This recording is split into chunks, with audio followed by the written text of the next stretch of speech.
სამხრეთ აფრიკის რესპუბლიკის წამყვანი ტელევიზიების ჟურნალისტებს თბილისის მასწავლებლის სახლში განათლების მინისტრმა უმასპინძლა. დიმიტრი შაშკინმა მათ ლაბორატორიები, ბიბლიოთეკა, საკონფერენციო დარბაზი და ტრენინგ ოთახები დაათვალიერებინა. სამხრეთ აფრიკული დელეგაცია საქართველოში დიასპორის საკითხებში სახელმწიფო მინისტრის მოწვევით ჩამოვიდა და განათლების, ეკონომიკისა და ტურიზმის სფეროში მიმდინარე რეფორმებს ეცნობა.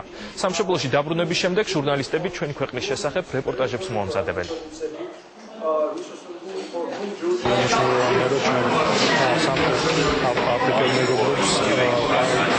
ჟურნალისტებს აქვს სურვილი რომ გაიცნონ ჩვენი რეფორმა, აინტერესებს რეფორმები, რომელიც ტარდება განათლების სფეროში და ჩვენთვის პირადად ძალიან სასიამოვნო არის, რომ აქ შესაძლებელი შეხვდეს სამხედრო ჟურნალისტები და გავაცნოს რეფორმები, რომელიც მიმდინარეობს განათლების სფეროში. სამხრეთ აფრიკელი ჟურნალისტებისთვის საინტერესო არის ქვეყანა, რომელმაც ესეთი ინტერესი გამოიწვია სამხრეთ აფრიკელ ფერმერებში და არა მხოლოდ ფერმერებში და ჩამოვიდნენ და აშუქებენ ზოგადად საქართველოს შესახებ, აპირებენ რომ რეპორტაჟები გააკეთონ და ასევე იმ კონკრეტულ ადამიანებზე, იმ კონკრეტულ ბურებზე, იმ სამხრეთ აფრიკელ ფერმერებზე, რომლებიც აქ ცხოვრობენ.